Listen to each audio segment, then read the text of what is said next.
Alliance, then even if you can't hear me, you'll be able to see key slides in here and share them with your colleagues.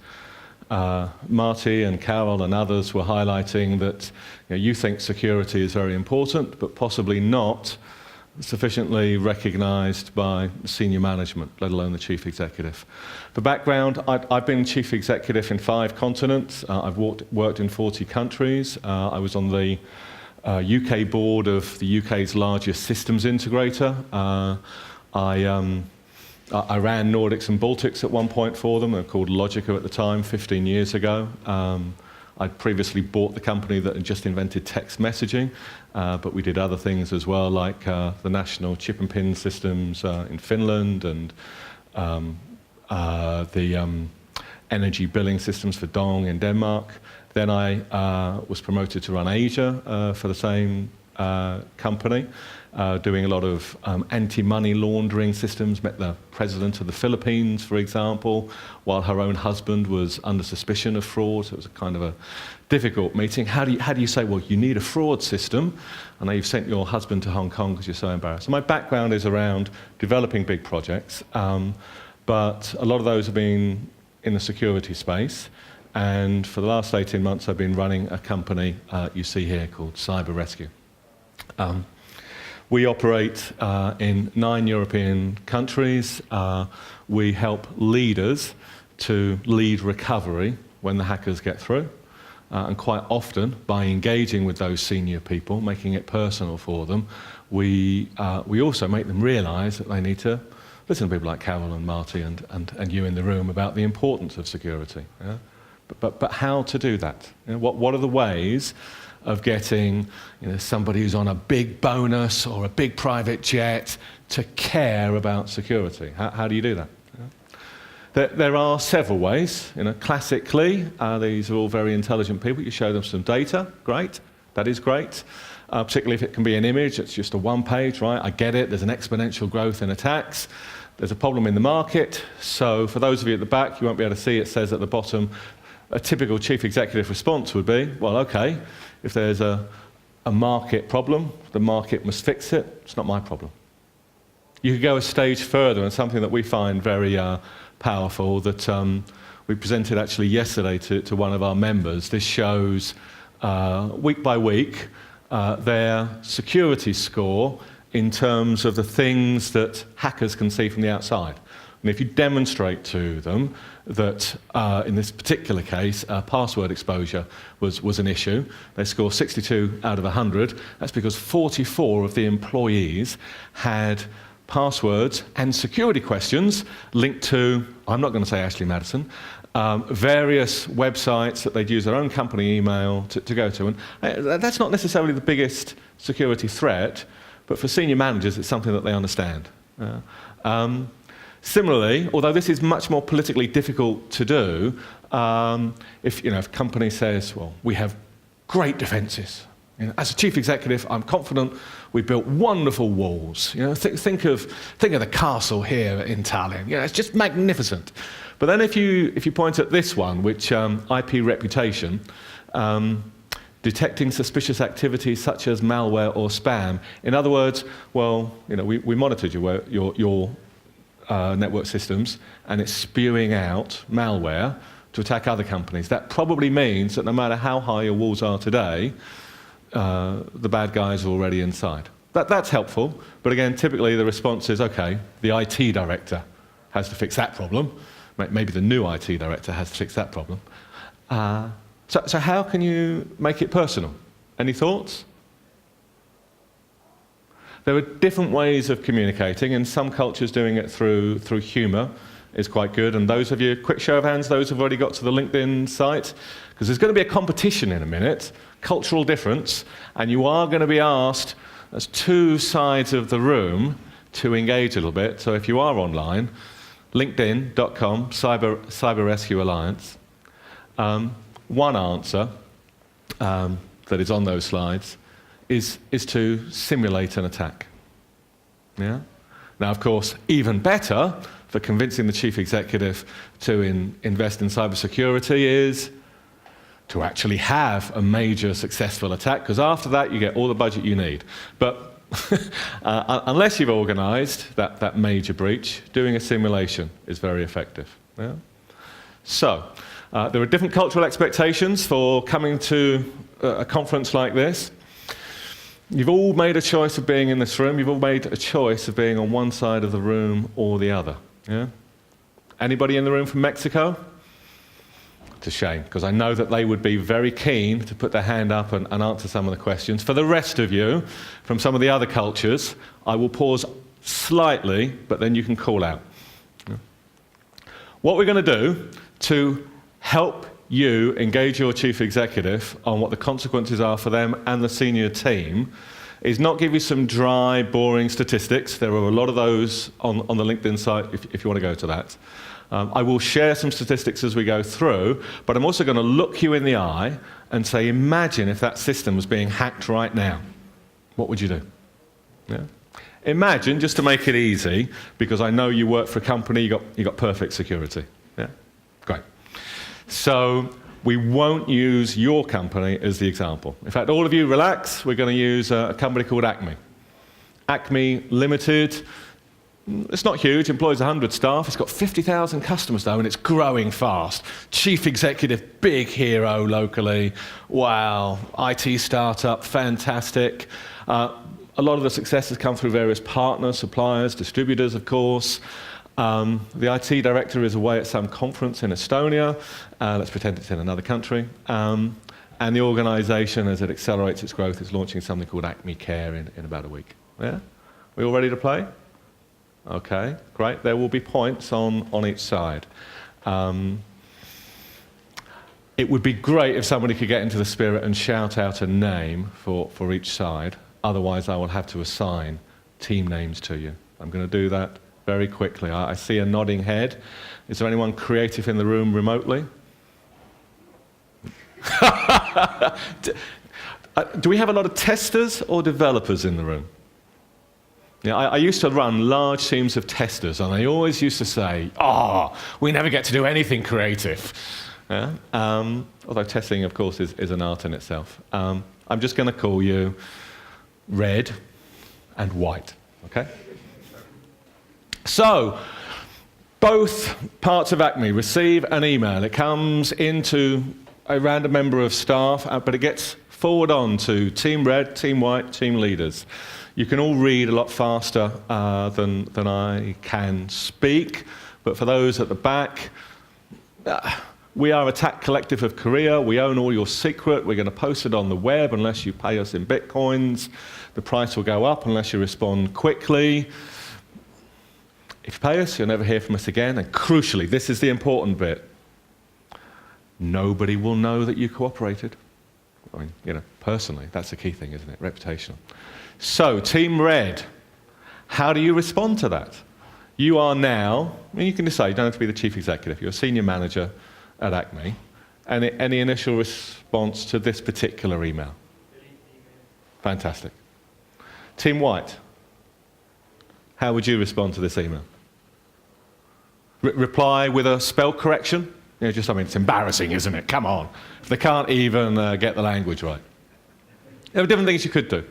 Typically, actually, when senior management, partly because they haven't realised that their secretary is deleting emails like this every day and their IT teams are getting dozens that just aren't even getting through to the secretary. Yeah? But when one does get through, then you start to get the overreaction. And actually, if you want to convince your senior management to engage around security, it's not just the brain you need to engage.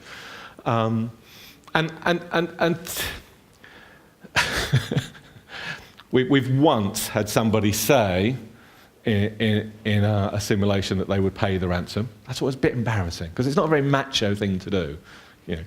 Cave. But it's also absolutely not the appropriate thing to do with an email like that. Yeah?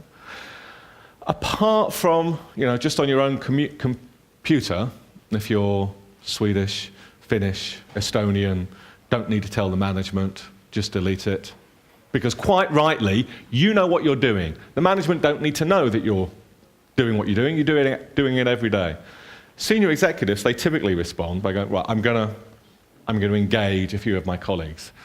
Yeah? I was joking with Chris earlier that the typical CEO response is, find somebody to blame later. Or, I think the technical term is delegate, but find some colleagues. Sometimes there's thoughts about this, but the obvious answer is that email was not credible. So you go home for the weekend. Excellent. Right? All had a good weekend? Team Red, you ready again? Because you come back on Monday morning, and you've read up the statistics. There's all these dry statistics are on the LinkedIn page. You've read up that maybe we should be telling management and others about these attacks that we're having. They're probably not aware at all. And, one of these days it's going to be real. So you're just thinking to yourself that at the next monthly meeting, perhaps I'll mention it if there's time at the end. Although they do talk a lot, don't they, about other things. And then this comes in from the same external source. You don't know what it is. And the file, you'd need extremely good eyesight to read the detail on it. The file has been anonymized in some way. It's not immediately obvious where it's come from, but you do the right thing. You delegate, possibly to marketing as well as IT, and you get a response by somebody who can look at the data on your 50,000 existing customers and see that, it looks real. And it's sensitive stuff. It's password, it's bank accounts, it's date of birth, it's address. Does that change your perspective? Do you delete this email? Okay, so we need Team Red. You can help me if you like, just by pointing to some of your team. Does it become harder? What do you do now?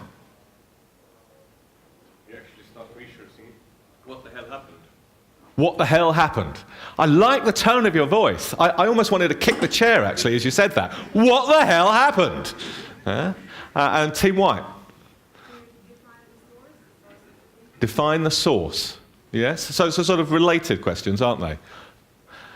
Both down the line of find somebody to blame, but okay. Find the source.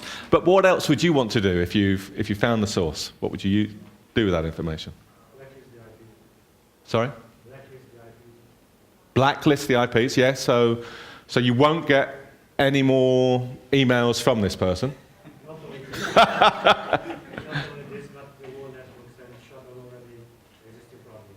Yes. It's certainly a sign of broader issues. You should consider escalating. We're going to DEFCON 4 or whatever, your levels of preparedness for attack. At this point, executives absolutely will go into, all right, share the love mode, and they will think about quite a long list.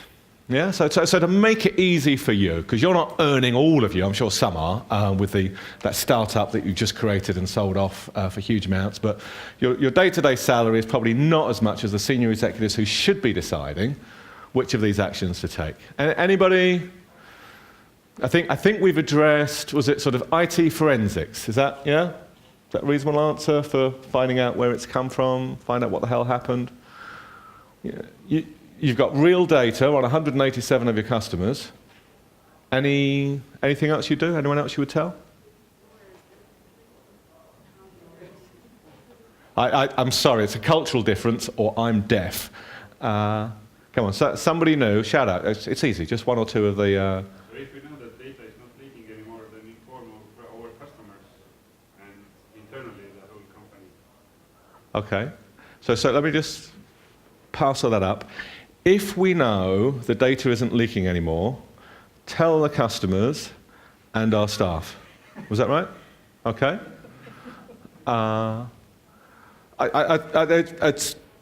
There were some key points there, and actually the relationship between them and what you can actually know becomes an issue.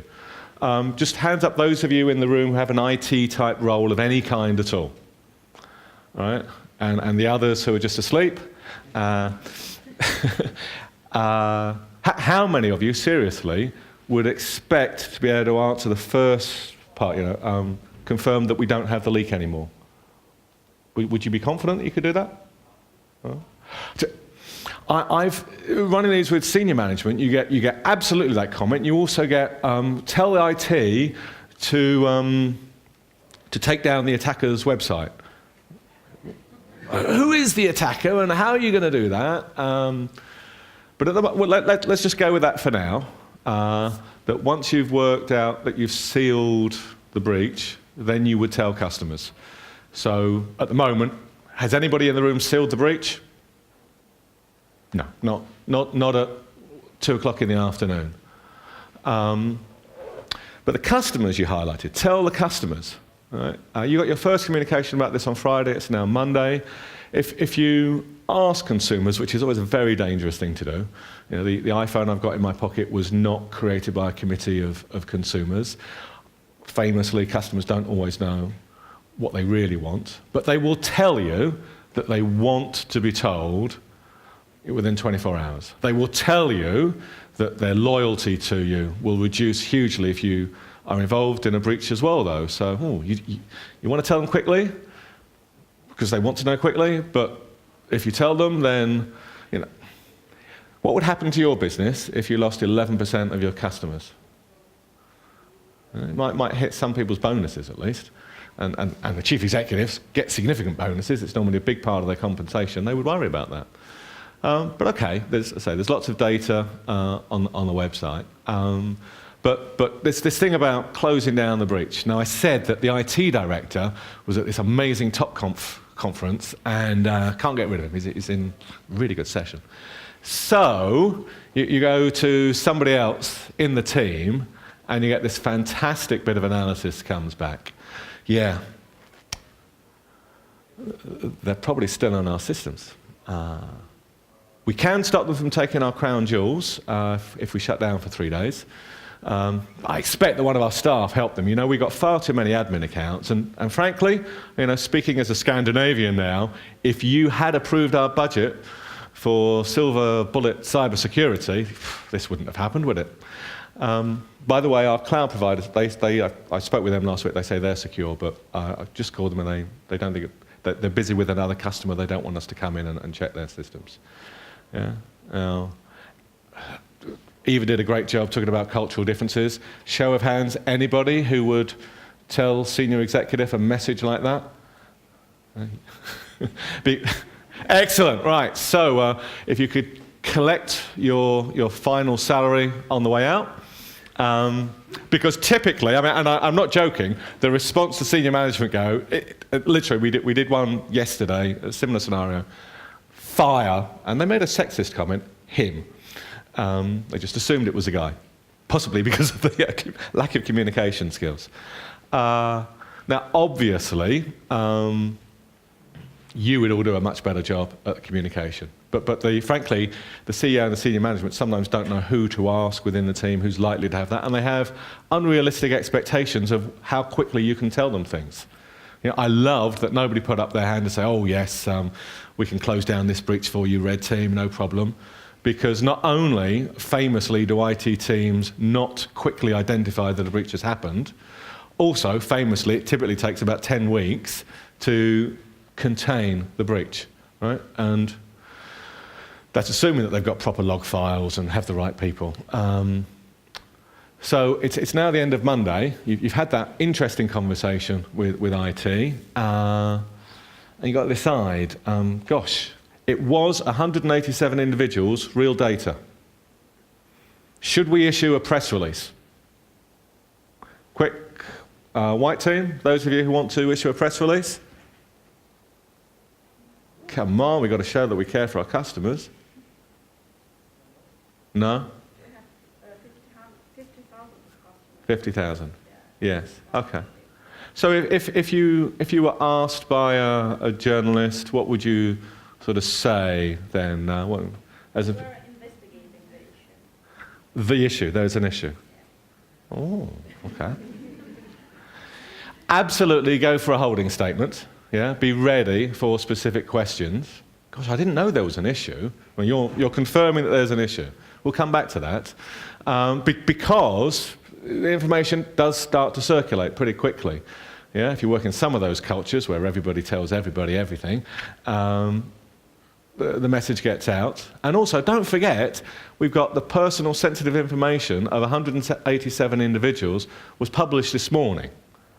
Yeah, it was published. It's out there. Right? So some journalists make a living, and some white hat hackers also do very good things of just spotting what these issues are and highlighting them. Because at the moment, because you lot didn't help Red Team and close the breach, you haven't told your customers yet. Because you're waiting for the breach to be closed, I think was the original plan.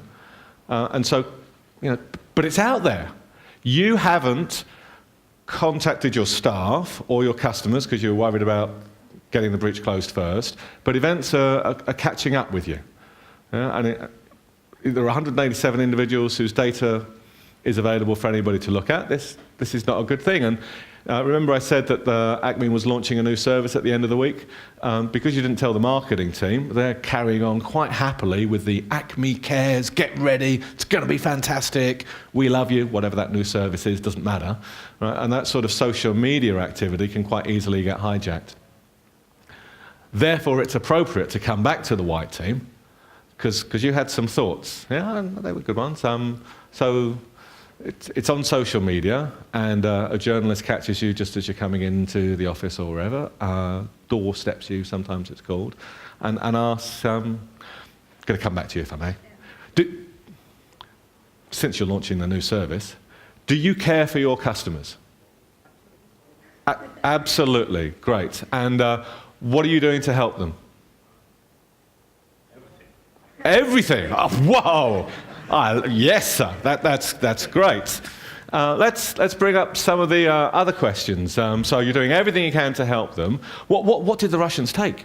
Oh, sorry, the Koreans take. My mistake there. Politically incorrect. What did the Koreans take? Somebody? Well, you know, don't you? You've seen it. You've seen the file. You've seen the file. Everybody's seen the file if they want to. It's on the web. Yeah, it's a nice, easy question. Yeah, but the fact that you're not answering says, oh, you're not really on top of this, are you? Possibly you get asked tougher questions. The headline that some journalists will be looking for will come from the bottom one.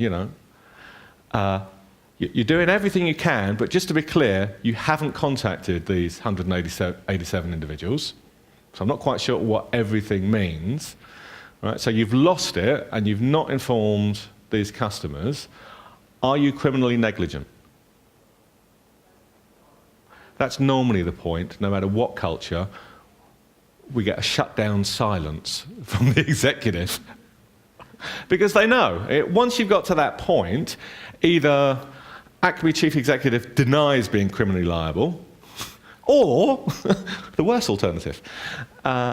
So obviously, on Monday morning, when that data, which was real data, got published, there was a lot that you didn't know about it. From an IT perspective, you want, you're IT experts. You want to drill in and do the forensics. But actually, there's a whole business side, reputationally, operationally. We still haven't told the staff on the call centre. We haven't talked to our insurer. And in terms of being criminally negligent, well, morally, you probably could have done something to think about reaching out to those customers. The group finance director calls, and they've got some questions, which I'm not going to labour here for this group. There's some slides around what sort of insurance covers there are and how much breaches typically cost. And later on, we'll see the share price impact of a major breach. But things do start to get a little bit personal. Well, you've messed up, haven't you? The staff who do now know what's going on are frankly overwhelmed, which for senior management, all right, there might be a little part of them that feels an emotional responsibility for your colleagues who did not join to deal with people saying, I'm worried, were my medical records taken? Two-thirds of the 600 mobile apps that were reviewed last year, two-thirds of them, no privacy. Right? No I'll come back to that if anybody's interested afterwards. Yeah? There's a lot of organisations that are just focusing on growth. The thing that will upset senior management in some organisations the most is, well, what happens to normal business? And that's quite a significant cost. If you're fast growing, the opportunity cost of the people who can't call in, who go to a competitor because they couldn't reach you, for example. And potentially you then start to see headlines. Yeah? And in terms of the consequences, reputation and revenues are what the senior management focus on. Right? It's not intrinsically the data itself, and it's not particularly the acronyms, APT or whatever, of how it was done. Yeah? It's protecting the reputation. And I mean, obviously, most of us are going to read this scandalous headline in the UK that apparently old people are being auctioned off to care homes on the internet. Right? And most people are not going to see the little items, but all your management are going to be really focused on it, no matter how small it is. And if they had put out a press release that accused another country of being involved, whatever, then there would be a terrible response. What you want is, if there's any coverage at all, that it's limited and contained. We're engaging with the police. We have already informed the people. In fact, if you had already informed the 187 customers, there's not really a news story there. Not in terms of the harm to individuals. There's a story about, your defences maybe didn't fail, but nobody knows where that data came from or how old it is. From a journalist's point of view, did you care about your customers? Was that your first priority? For Team Red, it wasn't quite. It was, let's make sure we've closed the breach first, and then we'll tell the customers, and then we'll tell the staff, which is not unusual. But with headlines like that, you start to see the chief finance director getting quite interested, shareholders getting interested. Yeah. There are figures which we can share with you about how much it costs per record lost to do the forensics, the remediation, to communicate with the customers. Even in a big breach, that's hundreds of thousands, millions, tens of millions. This was a €1 billion loss in the €3 billion share price of a company called Topconf. Yeah? Largely because of how they handled what actually turned out to be a much smaller breach than they originally announced to the world. Yeah? So we typically come at this point to the chief executive and say, well, you've been very busy waiting for IT to come back. But now there are calls backing up in your office, and perhaps your assistant gives you a list of people to call. People who are calling you and say, I want to talk urgently to the chief executive. So you've got space here for 3 or 4 people to get a promotion. Anybody? Who would you call on that list, if anyone? From the bottom. Great answer. You just got a promotion. Yeah, absolutely, because they're your boss in this instance. Yeah, there are other people who are interesting on that list, but you absolutely should delegate most of those to colleagues. Yeah, they're not going to. It was a bit like that. Do you want to know today on Wednesday, or the chief executive can call you on Friday? No, the right thing for those who are here with Eva is you get a colleague to call them on Wednesday. But some of these you absolutely should call, and the chairman of the board will be putting quite a lot of pressure on the chief executive at this point. And we normally find that at this point the conversation gets turned by the chief executive quite often away from the simulation to, have we got silver bullet? It's like, silver bullet doesn't exist! There's no such thing. But an interesting conversation about, well, could this happen to us? Because I don't want to be in that situation. Are we, when we're doing the testing, is it just for user interface? Is it for the application process? Does it include security? Those kind of conversations come up. If we do this in depth, then it can last a couple of days doing it properly. But just giving the emotional experience of, okay, this could happen. Now, quite often, you guys would have identified very quickly that the data didn't necessarily come from Acme's own systems, because they've got 10 distributors, partners, suppliers. How many here have organizations that you work with when you're developing applications or hosting data for you. Is there anybody in the room that doesn't have other organizations doing that sort of things for you? Yeah, of course there isn't. Yeah? And even if you think that there aren't, there'll be colleagues who are using Dropbox and other things, or just to get the job done. So this is a former colleague of mine. He now runs the UK National Cybersecurity Centre response team for the major attacks that come through. And Peter quite genuinely spends a good chunk of his time calling the assistant to the chief executive, explaining that no, it's not a hoax. He really is from the National Cybersecurity Centre. But in this particular case, they might be more willing to take the call to say, well, actually, just to let you know, we've been tracking somebody for some time, and this is a case you should be aware of.